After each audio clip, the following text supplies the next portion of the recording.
স্বাগত জানাচ্ছি ডিবিসি খেলার দুনিয়া। দেশ বিদেশের খেলাধুলা নানা খবর নিয়ে আপনাদের সাথে রয়েছি আমি তাই বনন্ত, এবং আজকে স্টুডিওতে আমাদের সাথে উপস্থিত আছেন ক্রীড়া বিশ্লেষক নোমান মোহাম্মদ। নোমান, শুভ সকাল। শুভ সকাল। আপনি অ্যাজ অলওয়েজ খুবই কালারফুল, আমি খুবই ফর্মাল, আমরা খুবই ডিফারেন্ট আচরণ করছি আর কি, মানে জামা কাপড়ের দিক দিয়ে।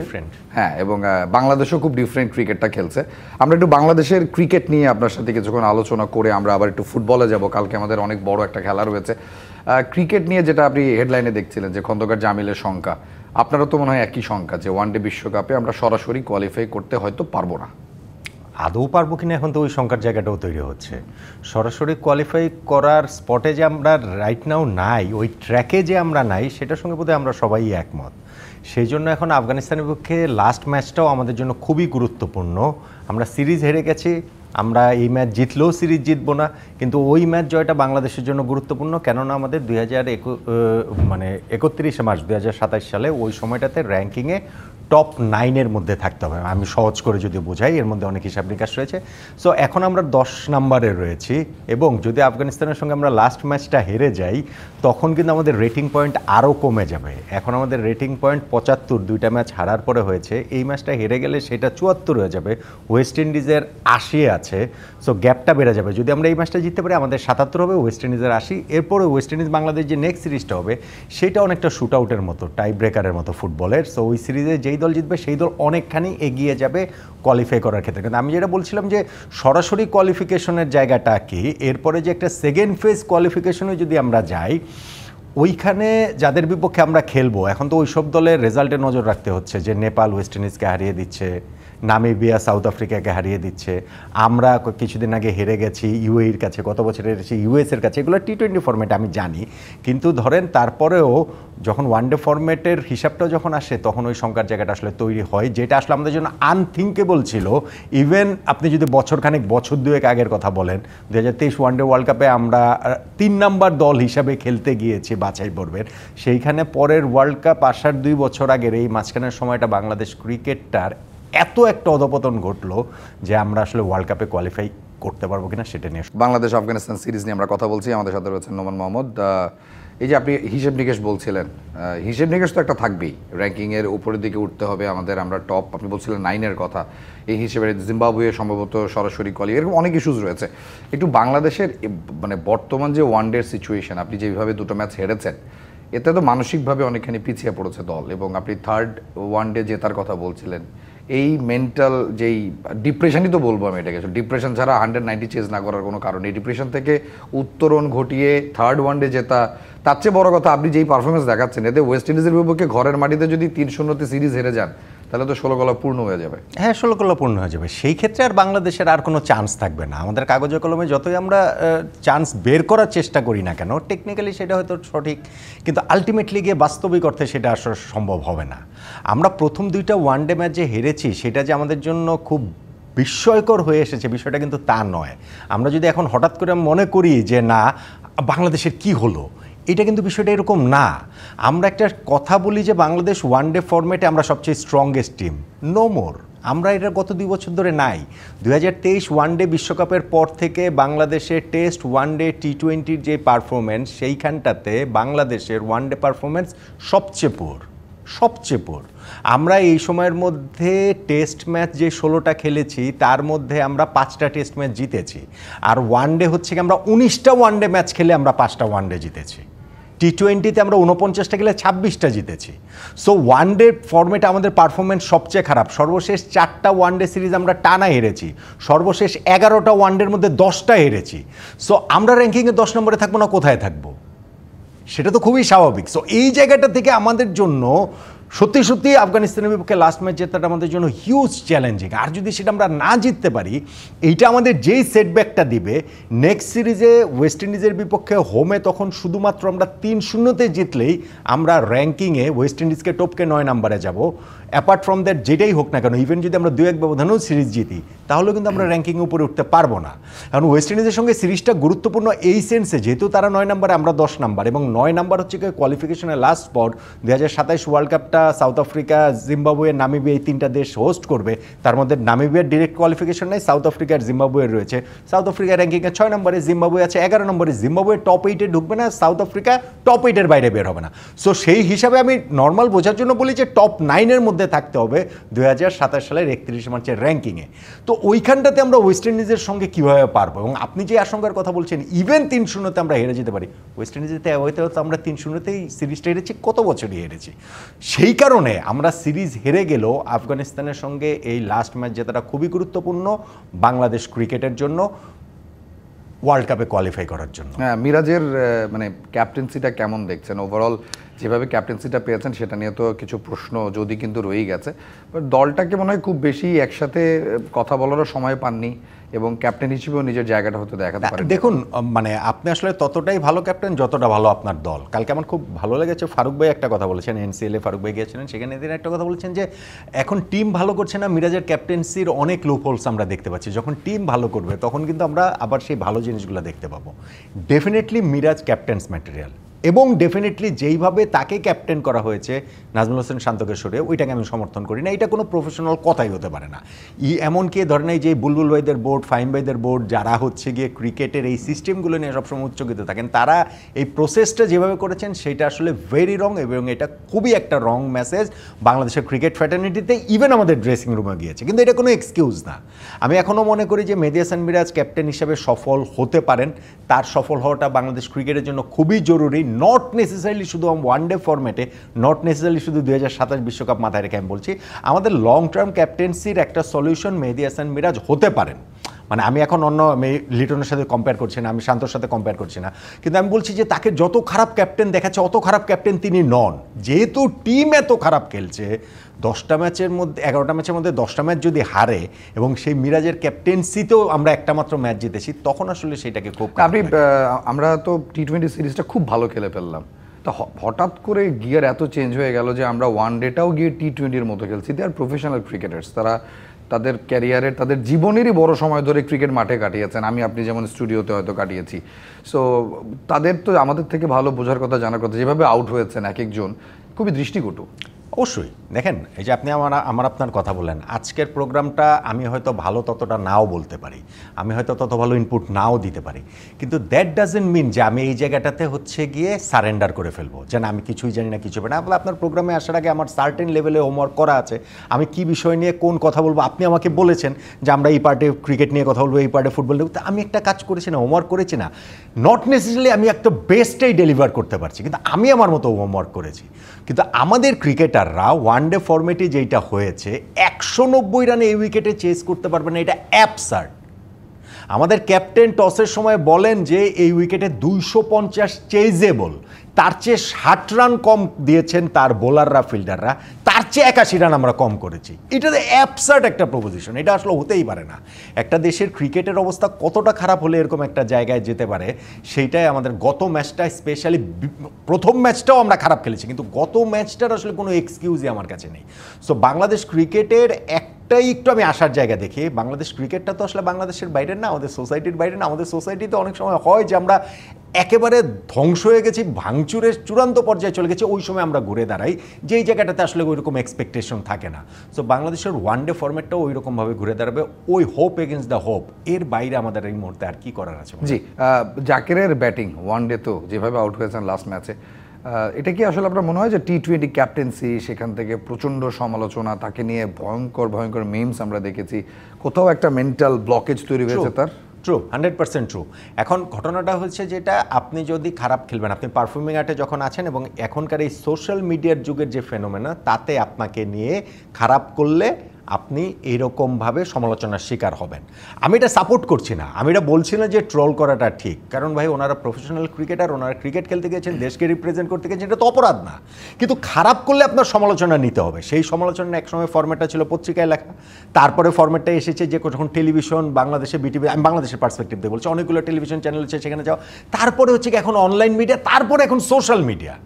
সো আপনাকে এই ফেনোমেনাটার সঙ্গে ডিল করতে হবে। ইভেন আপনি যদি বিরাট কোহলিকেও ডিল করতে হচ্ছে, রোহিত শর্মাকেও ডিল করতে হচ্ছে, সবাইকে এটা ডিল করতে হয়। আপনি যদি এটাতে বকডাউন হয়ে যান, আরও বেশি করে যদি আপনি এটার মধ্যে ঢুকে যান, তখন আসলে এটা ডিফিকাল্ট। যেমন ধরেন আমি জানি না, আমার সাথে জাকেরের কথা হয়নি, কিন্তু আমার মনে হয় যে ধরেন তার চুইংগাম চাবানো নিয়ে যে অনেক আলোচনার জায়গাটা হয়েছে, which is not fair at all, কিন্তু উনাকে আমার মনে হচ্ছে উনি আরও বেশি করে চুইংগাম চাবাচ্ছেন, আরও বেশি করে তিনি দেখাচ্ছেন যে চুইংগাম চাপিয়েও আমি সফল হতে পারি।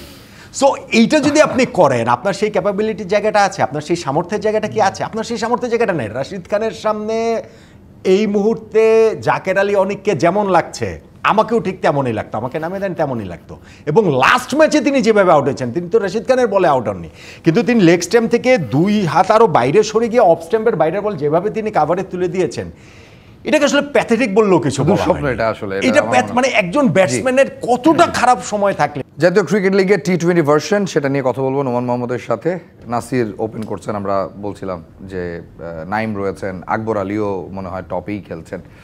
দেখে ভালো লাগছে, নাসির বেশ দারুণ পারফর্ম করেছেন, বল হাতেও শুরু করছেন, ব্যাট হাতেও শুরু করছেন।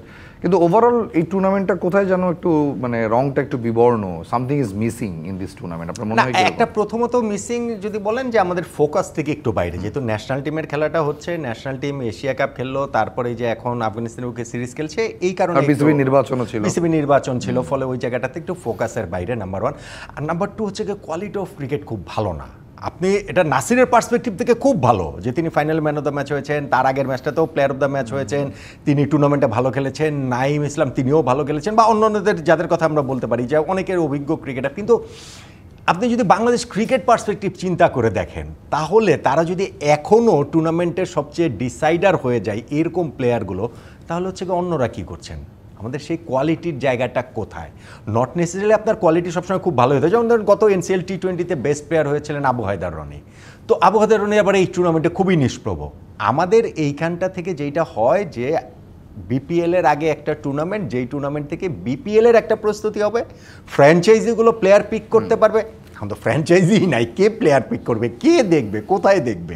সো পুরো জিনিসটা একটা জগাখিচুড়ির মধ্যে হচ্ছে। But having said that, Bangladesh cricket board এরকম একটা আয়োজন করছে, এটা কন্টিনিউয়াস যদি করতে থাকে, আমাদের ডোমেস্টিক ক্যালেন্ডারে এটা যদি ফিক্সড হয়ে যায়, তাহলে আই হোপ যে সামডে এটা একটা মানে কম্পিটিটিভ টুর্নামেন্টে গিয়ে দাঁড়াবে। সামডে বলছিলেন আপনি, মানে এটা তো করার পেছনে মূল কারণ পাইপলাইন থেকে প্লেয়ার নিয়ে আসা, মানে একেবারে ঘরোয়া টুর্নামেন্ট হলে আমাদের নিজেদের মধ্যে যারা ভালো খেলেন তাদের দেখা যাবে।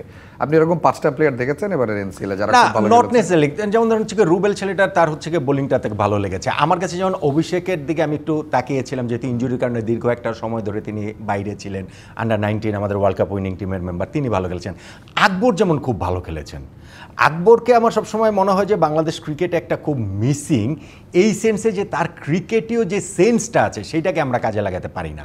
আমি বিভিন্ন সময় ডোমেস্টিকেরও যারা অন্যান্য টিমের ক্যাপ্টেন্সি করেছেন বা আকবরের সঙ্গে এক টিমে খেলেছেন, ওই টিমে আকবর হয়তো ক্যাপ্টেন ছিলেন না, কিন্তু ওইসব অনেকের সঙ্গে আমি কথা বলে দেখেছি যে আকবর যে একটা ইনপুট দেয় সেটা খুব গুরুত্বপূর্ণ ম্যাচের কোনো একটা মোমেন্টে। আমি বিপিএলে তার কিংবা ডিপিএলের কথাটা বলছি, কিন্তু পারফর্ম তো করতে হবে। আকবরের পারফরমেন্স কিন্তু ব্যাট হাতে আপ টু দ্য মার্ক না। এই কারণে আমার মনে হয় যে এই টুর্নামেন্টটাতে তিনি যেই খেলাটা খেলেছেন, স্পেশালি টি20 সুলভ একেবারে ক্রাঞ্চ মোমেন্টে যেই ব্যাটিং ইনপুটটা দরকার, ওই ইন্টেনশনটা শো করেছেন তিনি।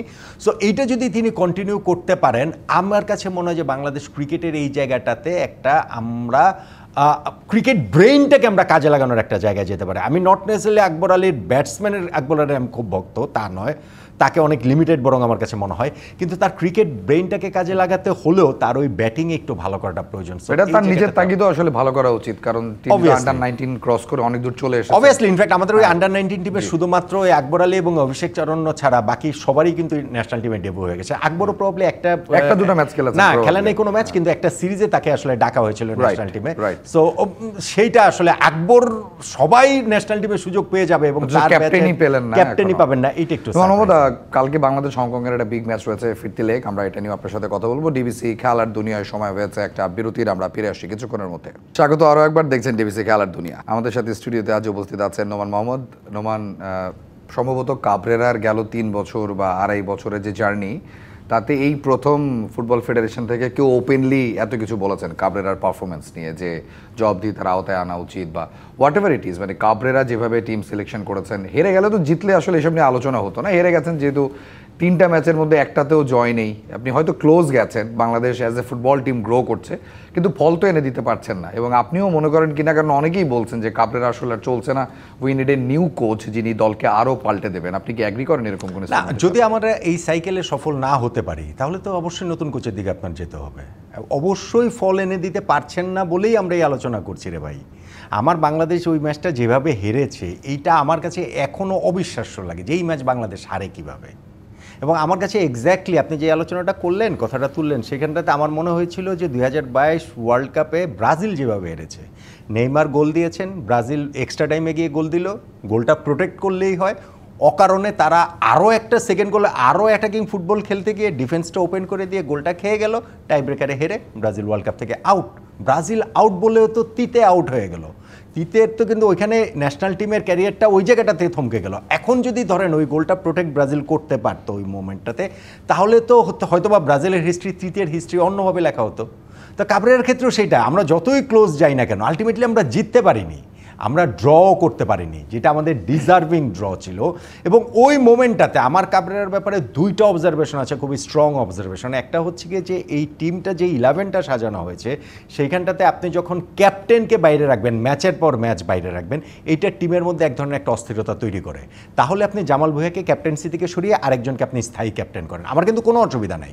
ফুটবলে কোচ সর্বেসর্বা, কোচের 100% তাকে স্বাধীনতা দিতে হবে। আমার কোচ পছন্দ না হলে আমি কোচকে সরিয়ে দেব, কিন্তু সেই কোচ যখন আপনি ক্যাপ্টেন যাকে রাখছেন, তাকে যখন আপনি 11-এ খেলাচ্ছেন না, ম্যাচের পরও ম্যাচ বাইরে রাখছেন, টিমটার মধ্যে এক ধরনের হচ্ছে কি একটা অস্থিরতা তৈরি করে। এবং আপনার শুধুমাত্র জামালকে বাইরে রেখেছে তা না, ফামিদুলকে বাইরে রেখেছে, জায়ানকে বাইরে রেখেছে, আমাদের সমিত সোমকে বাইরে রেখেছে, কারণ যেটাই হোক না কেন এর চেয়ে বেটার ফুটবলার আমাদের টিমে নাই। যদি থাকতো তাহলে তো আর আমরা এদেরকে পুরো পৃথিবী ঘুরে ঘুরে খুঁজে নিয়ে আসতাম না।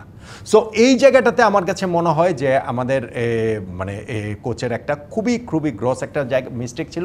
এবং আরেকটা জায়গায় আমি 2টা জায়গার কথা বলছিলাম ভাই, লাস্ট গোল দেওয়ার পর কোচ যেই সেলিব্রেশনটা করেছেন, জোসে মরিনো সেই টাচ লাইন সেলিব্রেশনটার কথা মনে করে দিয়েছে। খেলা তো শেষ হয়নি, খেলা তো শেষ হয়নি, কয়েক সেকেন্ডই বাকি। বাংলাদেশের ফুটবলে এরকম দৃশ্য হয়নি তো, যে কারণে সে নিজেও আসলে অবাক হয়ে গিয়েছিল যে ফেয়ার এনাফ, কিন্তু সেটা তো কোচকে তো ওই জায়গাটাতে তাকে সবাই যদি সেলিব্রেটও করে, তিনি সেলিব্রেশন তাকে আমি আটকাচ্ছি না, কিন্তু একই সঙ্গে টিমকে ওইটা রিমাইন্ড করে দেওয়াটাও তো তার কাজ ছিল। সেই ওই যে ডাইং মোমেন্টসে আবারও you have to come back on the pitch, আবার নিজেকে আপনাকে বিল্ড আপ করে ঠেকাতে হবে অথবা গোল দিতে হবে, হোয়াট এভার ইট ইজ। কালকে ফিরতি লেগ এবং হংকংয়ের মাঠে খেলা, বাংলাদেশের খেলা দেখে আমরা যেটা বুঝলাম, হংকং চায়নার র্যাঙ্কিং, তাদের টিমে ফরেন প্লেয়ারদের আধিক্য, সব কিছু মিলিয়ে যে ভয়টা ছিল, বাংলাদেশ মাঠের খেলায় অনেকখানি তাদের সাথে টাসেল করেছে। কিন্তু বাংলাদেশের যে লুপহোলগুলো, যেমন ধরেন নো নাম্বার 9, কোনো ফরওয়ার্ড নেই এবং সেটা লম্বা সময় ধরে, ডিফেন্সে তো একেবারে যাতা অবস্থা, সেখানে তপু বর্মন এখনও ফিট নন, Tareq Kazi half fit, Saaduddin right back left ব্যাকের জায়গায় খেলছেন, এইরকম একটা সিচুয়েশন, এবং আপনি যেভাবে লাস্ট ম্যাচ হেরেছেন, সব কিছু মিলিয়ে হংকংয়ের মাঠে 50,000 দর্শকের সামনে ফলটা কি বাংলাদেশের আসলে পক্ষে থাকার সম্ভাবনা আছে? অবশ্যই সম্ভাবনা আছে। বাংলাদেশ ঘরের মাটিতে যেই ফুটবলটা খেলেছে, সেই ফুটবলটা যদি আমরা হংকংয়ের স্টেডিয়ামে খেলতে পারি, বাংলাদেশের পক্ষে রেজাল্ট আসতেই পারে। আমাদের পক্ষে লাকটাও আসলে ছিল না, এটাও আসলে মেনে নিতে হবে। আমাদের অবশ্যই ডিফেন্সিভ ল্যাপস ছিল, কিন্তু একই সঙ্গে আমাদের এই জায়গাটাতে কিন্তু আমরা যথেষ্ট ভালো ফুটবল খেলেছি। এই ম্যাচটার আগে আমাদের ক্যাপ্টেন জামাল ভাই একটা কথা বলেছিলেন যে বাংলাদেশ ফুটবল যারা ফলো করেন তারা জানেন যে 2টা আমাদের প্রবলেম। একটা প্রবলেম হচ্ছে আমরা গোল করতে পারি না, আরেকটা হচ্ছে লাস্ট মোমেন্টে গোল খাই।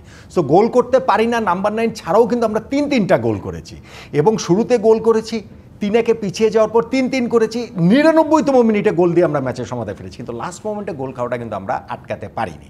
সো ওই জায়গাটাতে আমরা যদি সতর্ক হই, আমরা যদি আমাদের বেস্টটা খেলতে পারি, এবং আমি আশা করব যে এই ম্যাচের 11 নির্বাচনে কোচ মানে কাবরেরা তার নিজের চাকরি বাঁচানোর জন্য হলেও ওইরকম, আমি কোনো পপুলার ডিসিশনের দিকে যেতে বলছি না, বা ফুটবল ফেডারেশনের চোখ রাঙানি ভয়ের কথা বলছি না।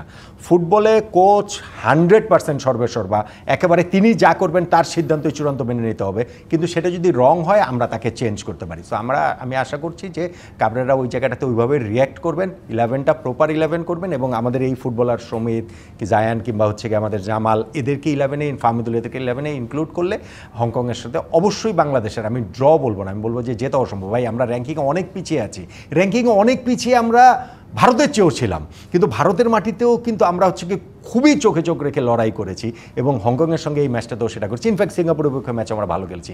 আমাদের হয়তো বা লিটল বিট অফ লাক প্রয়োজন, সঙ্গে যদি আমরা ওই এফোর্টের জায়গাটাতে যদি আরেকটু দিতে পারি, আমাদের কনসেন্ট্রেশনটা যদি আরেকটু রাখতে পারি, তাহলে হংকংয়ের মাটি থেকে জিতে ফেরাও বাংলাদেশের পক্ষে সম্ভব। কারণ না জিতলে আমাদের পক্ষে এশিয়ান কাপের মূল পর্বে কোয়ালিফাই করার আর কাগজে কলমের সম্ভাবনা থাকবে না। আমাদের যে নাম্বার 9 নেবে, ফরওয়ার্ড নেই, বা ধরেন 2 উইং রাকিব বা যে ফাহিম রয়েছে তাদেরকে আমরা সামনে নিয়ে এসে খেলাই, এটা আসলে এই যে 3 বছর ধরেও একটা নাম্বার 9 তৈরি করতে পারলেন না, এটা কি আদৌ আর কখনো পারবেন তিনি যদি থাকেন লম্বা সময়? ব্রাজিলেও কোনো নাম্বার 9 নাই। পৃথিবীর অনেক দেশেই এখন ফুটবল খেলাটার এমন, স্পেশালি মেসি রোনালদোর কারণে, তাদের সাকসেসের কারণে, তারা যেহেতু ওয়াইড ফরওয়ার্ড এবং ওইখান থেকে এসে তারা এত সাকসেস হয়েছেন, নাম্বার 9-এর এই লাইনটা কিন্তু এখন পুরো পৃথিবীতে একটু কম। আমি এখনকার কথা বলছি না, আমি গত 10-15 বছরের কথা বলছি। আর আমাদের প্রবলেমটা তো আমরা জানি, ডোমেস্টিক আমাদের ফুটবলটাতে প্রত্যেকটা দলের এই স্কোরিংয়ের জায়গাটাতে বিদেশি ফুটবলার রয়েছে। ফলে আপনি যখন একটা দেশি ফুটবলারকে এক্সপোজার দেবেন না, তখন আপনি কিভাবে তৈরি করবেন? এই দোষ কিন্তু কাবরেরার না, এইখানটাতে তাকে দোষ দিলে এটা অন্যায় করা হবে। এটা ধরেন আমাদের ক্রিকেট বোর্ডে গতবার যেমন পাপন ভাইরা একবার একটা নিয়ম করেছিলেন, প্রত্যেকটা টিমে লেগ স্পিনার বাধ্যতামূলক খেলাতে হবে। এটা তো একটা হাস্যকর নিয়ম, এটা তো আসলে হতে পারে না। এখন ফুটবল ফেডারেশনকে এটা করবে, প্রত্যেকটা টিমে নাম্বার 9 অবশ্যই বাংলাদেশে একজন, তবে এটা তো আর করতে পারেন না।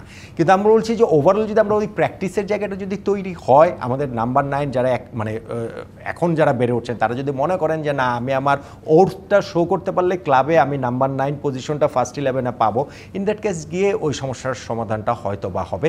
আমি এই জায়গাটাতে আসলে কাবরেরার দোষ কিংবা দায় দেখছি না। তবে ওভারঅল বাংলাদেশ ফুটবল, তার কোচিং ক্রেডেন্সিয়াল কি, কতটুকু ক্যাপাবিলিটি আছে, এই টিমটাকে তিনি কি গোয়িং ফরওয়ার্ড আরও সামনে নিয়ে যেতে পারবেন কিনা মাথায় রাখতে হবে। আমাদের এখনকার টিমের সঙ্গে 6 মাস আগে 9 মাস আগের টিমের কিন্তু অনেক পার্থক্য রয়েছে।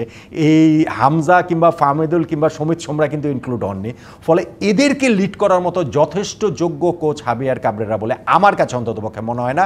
I will be very happy যদি তিনি আমাকে রং প্রমাণ করতে পারেন। আমাদের এই বাছাই পর্বে যে 3টা ম্যাচ রয়েছে, হংকংয়ে অ্যাওয়ে, সিঙ্গাপুরে অ্যাওয়ে এবং ইন্ডিয়া হোম, ওই 3টা ম্যাচেই যদি আমরা জিততে পারি, দেন আমরা কোয়ালিফাই এশিয়ান কাপে না করতে পারলেও আমার আপত্তির জায়গা থাকবে না। কিন্তু ওরকম কোনো কিছু যদি না হয়, ফুটবল ফেডারেশন এই জায়গাটাতে আমাদের নতুন একটা যুগে নতুন কোচ, আপনার মতো আমার ধারণা যে ফুটবল ফ্যানরাও কালকের ম্যাচের জন্য অধীর আগ্রহে অপেক্ষা করছেন। সন্ধ্যা 6টায় খেলাটা শুরু হবে। Thank you so much Noman Mohammad for being with us. Thank you very much.